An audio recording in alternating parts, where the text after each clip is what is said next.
Good evening, I'm Matt Woodman. This is CTV News at 5. Tonight, growing pains, drivers frustrated with construction congestion as the city's population booms. Shrinking stomachs, a new procedure helping people lose weight without taking drugs. And maybe money does grow on trees. A student's tree website earns him a $100,000 scholarship. CTV Edmonton. Local breaking news with Matt Woodman. Alberta Premier Danielle Smith says a referendum on separation is necessary before Alberta can move on from the debate. She says she already started to advocate for staying put at this week's Western Premiers Conference. We want to get pipelines built to Churchill. We want to get pipelines built to the Grays Bay. We want to get pipelines built to either Prince Rupert or Vancouver. And you can't do that if you're fighting with your neighbors. I don't think that Albertans have a problem with their Western Canadian counterparts. I think their problem has been some politicians in Ottawa. Smith says policies from people like federal NDP leader Avi Lewis and former Liberal Stephen Guilbeault, who resigned from federal politics today, have chased away all manner of investment. Political scientist Laurie Williams says while it's clear many Albertans feel Ottawa has been unfair with the province, questions are surrounding Smith, including from Manitoba Premier Wab Kinew, who believes a referendum should be delayed. I think Wab Kinew's question is one that's echoing in a lot of places.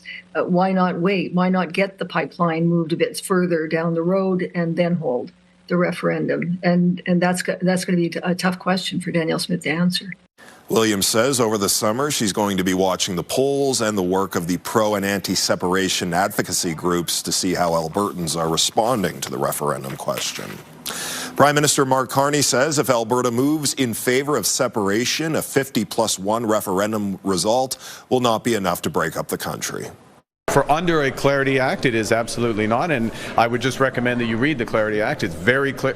Not surprisingly, the Clarity Act is very clear.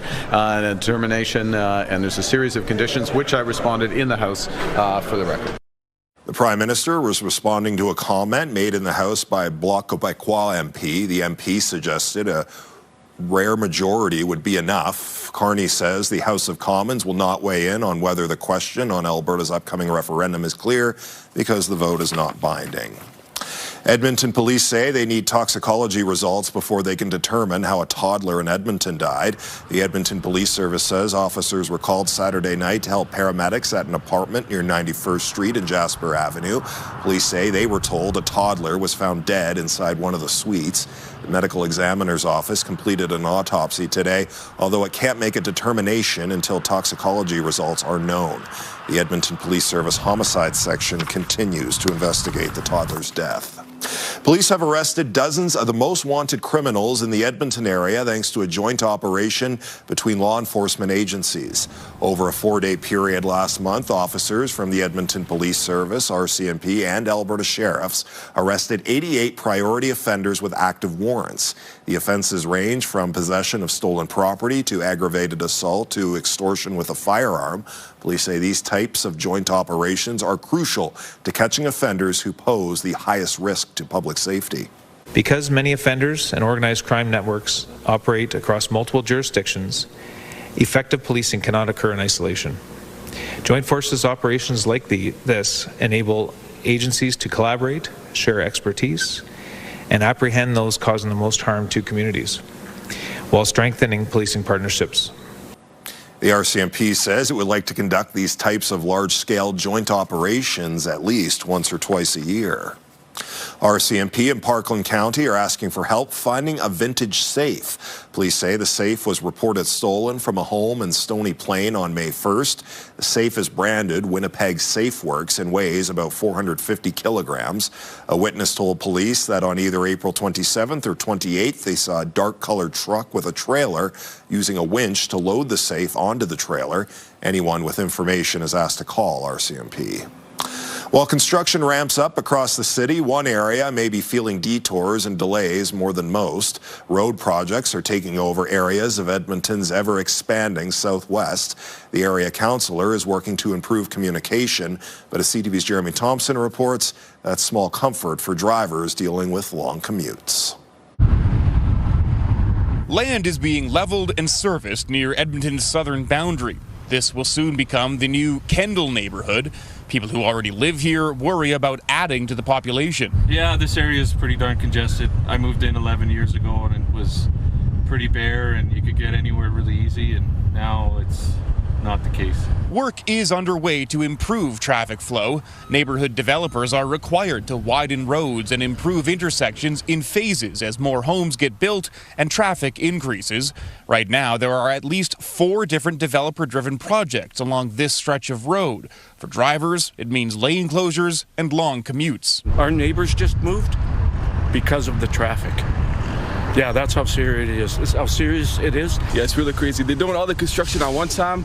All the roads are blocked. It's not just this part of Edmonton. Major projects are choking traffic flow near Twin Brooks along 111th Street.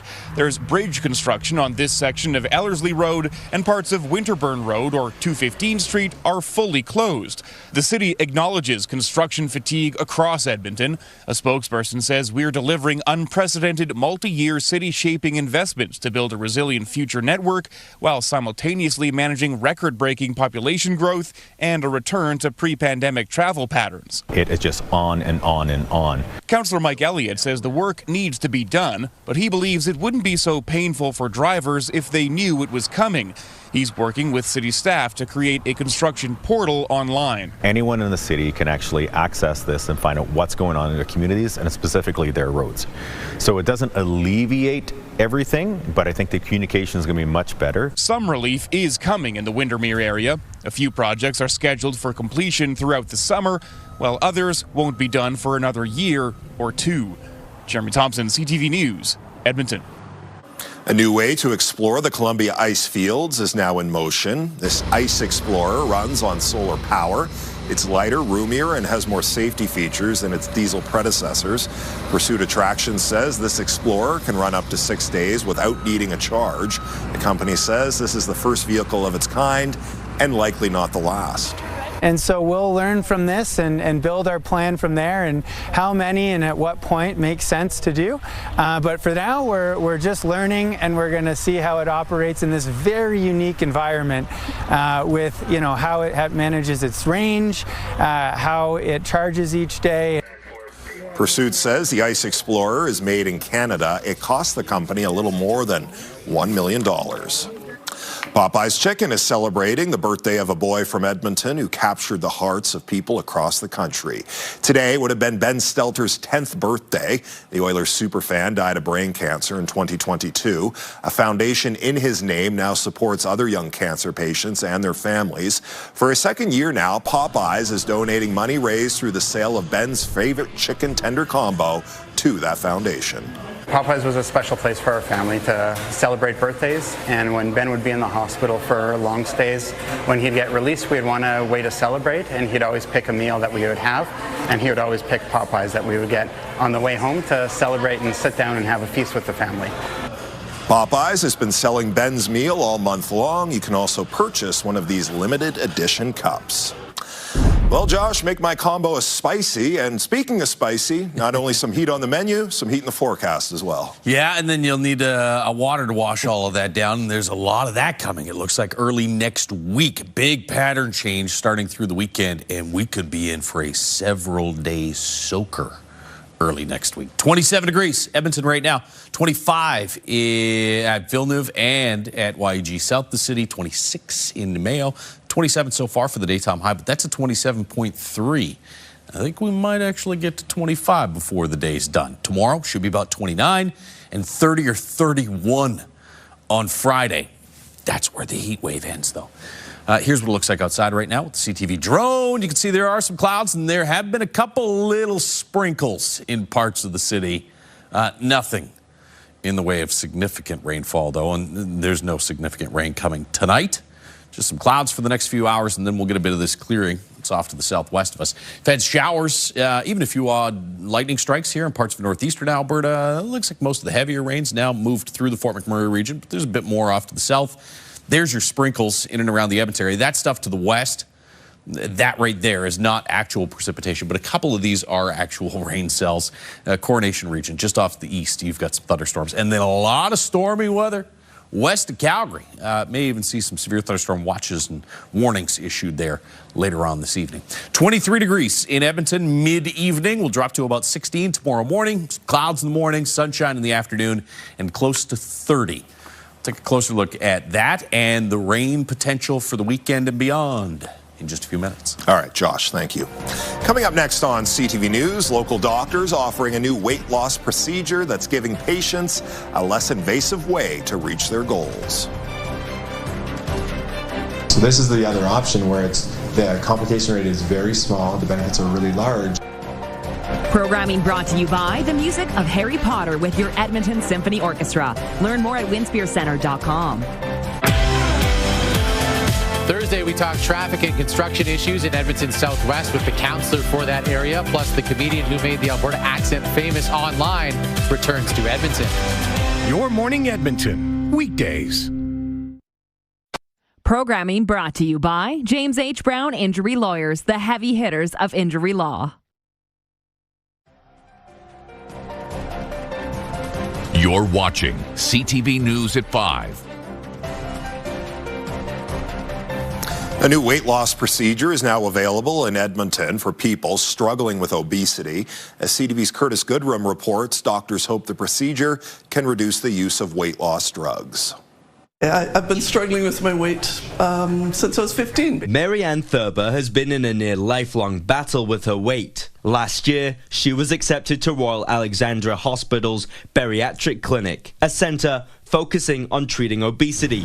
After 8 months, Thurber had the choice of a gastric bypass procedure or something new. I wasn't really sure if I wanted to do the bypass or the sort of bigger surgery, so he suggested this new type of surgery that he's doing. The procedure is called endoscopic sleeve gastroplasty, or ESG. It essentially shrinks a person's stomach, making the person full faster. We have control to be able to suture in and out and pass sutures, enabling us to perform this procedure.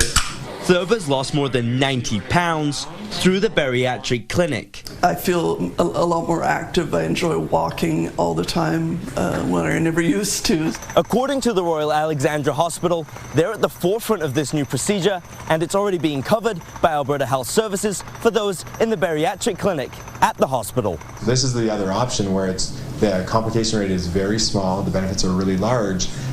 The team at Royal Alexandra started performing ESGs at the beginning of December. They've since completed 10. They say it's the future of weight loss. And it's pain-free and it's reversible, so I think this is a technology that's a true game-changer. Weight loss drugs like Wegovy and Ozempic can be taken before and after the procedure, but the team hopes this will lower the need. But the whole thought is that this should allow you to come off those medications.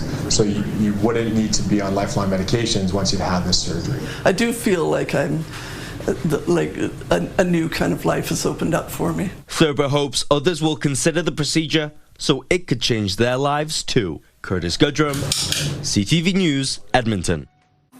As millions of Muslims mark Eid al-Adha by making the journey to Mecca for Hajj, Muslim Edmontonians are holding their own celebrations. Special prayers took place this morning at different mosques in the city, including at the Edmonton Islamic Academy. Eid al-Adha is the holiest holiday in Islam. It's known as the Festival of Sacrifice. It honors a prophet's willingness to sacrifice his son as an act of faith. It is a very significant day for us where we reshare the story, learn from it, come together as a community to honor those who came before us, but also to renew our commitment to the year forward and just celebrate, come together in celebration. The Islamic Academy will be holding a carnival tonight, including fireworks later on, and anyone is welcome to join. Some local seniors are getting their outdoor spaces spruced up thanks to a group of volunteers. More than 40 TELUS employees spent the day volunteering with the Operation Friendship Senior Centre. The society provides housing, outreach and support for vulnerable seniors in Edmonton. Volunteers spent the day helping improve the seniors' outdoor spaces by painting gazebos, planting flowers and doing some yard work. You can tell the smiles on their faces this morning. Our seniors, some of them coming down and just saying thank you to the volunteers. That's what today's all about. Volunteers also spent some quality time with the seniors. It was all part of the Day of Giving. Still to come tonight on CTV News, how an annual breakfast in Edmonton is helping people with disabilities. We want to empower our children to grow, succeed, and belong in community. Programming brought to you by James H. Brown Injury Lawyers, the heavy hitters of injury law.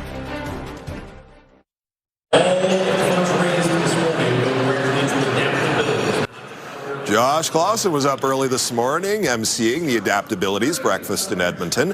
Adaptabilities works to fill gaps in essential services for people with disabilities. Organizers say this annual breakfast is a way to celebrate the successes of the families the charity supports.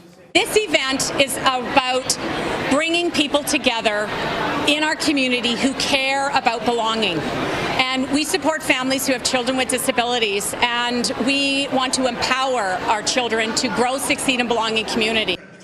People at the breakfast heard 4 inspiring stories from families who benefited from the Adaptabilities program.